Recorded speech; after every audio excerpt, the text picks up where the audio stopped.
रावण के परिवार में दो लोग सीता के अपहरण और युद्ध के खिलाफ थे। वो थे भाई विभीषण और पटरानी मंदोदरी।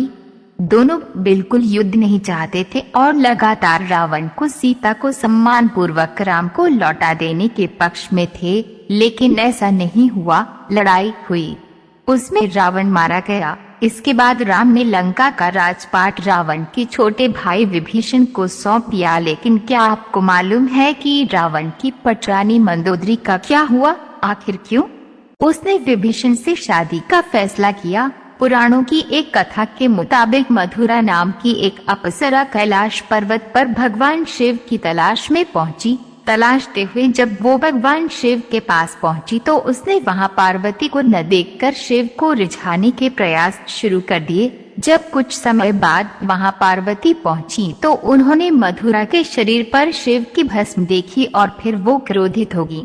पार्वती ने मधुरा को श्राप दिया कि वो 12 साल तक मेंढक बनी रहेगी और कुएं में उसका वास होगा। मधुरा को अपनी गलती की कीमत चुकानी पड़ी और असह्य कष्ट का जीवन शुरू हो गया। जिस समय ये सारी घटनाएं घट रही थीं, उसी समय कैलाश पर असुर राजा मायासुर अपनी पत्नी के साथ तपस्या कर रहे थे। दोनों एक बेटी की कामना के लिए तपस्या कर रहे थे। 12 वर्षों तक दोनों तप करते रहे।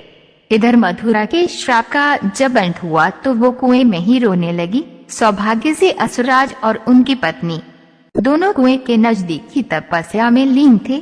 जब उन्होंने रोने की आवाज सुनी तो कुएं के पास गए। वहां उन्हें मधुरा दिखी जिसने पूरी कहानी सुनाई। असुरराज ने तपस्या छोड़कर मधुरा को ही अपनी बेटी मान लिया। मधुरा का नाम बदलकर मंदोदरी कर दिया गया। असुरराज के महल में मंदोदरी को राजकुमारी का जीवन मिला। वो अपनी नई जिंदगी में बेहद खुश थीं। लेकिन इसी बीच उसकी जिंदगी में रावण की एंट्री हुई। मंदोदरी के पिता मायासुर से मिलने रावण पहुंचा।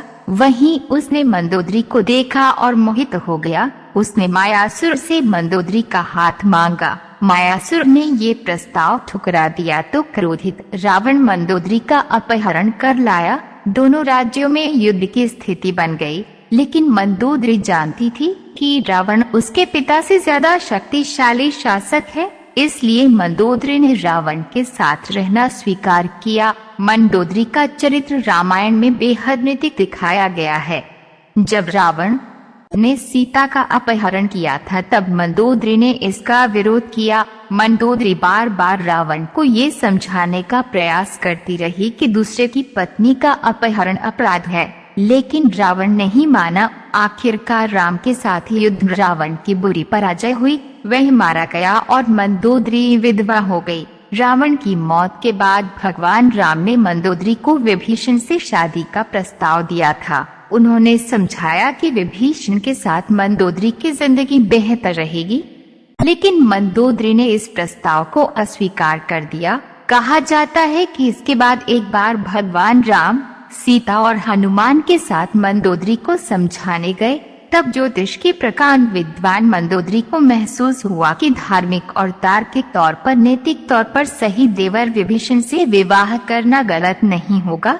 ये महसूस होने पर उसने इस प्रस्ताव को स्वीकार किया। विभीषण से उसकी शादी हुई। हालांकि रावण की मृत्यु के बाद मंदोदरी के बारे में वाल्मीकि की रामायण ज्यादा कुछ नहीं कहती, लेकिन रामायण के दूसरे वर्जन में जरूर इस बारे में काफी कुछ कहा गया है। विभीषण भी पहले शादी के लिए तैयार नहीं थे। रावण के मरने के बाद जब मंदोदरी विधवा हो जाती है तब भगवान राम विभीषण को सलाह देते हैं कि उसे अपनी भाभी से विवाह कर लेना चाहिए।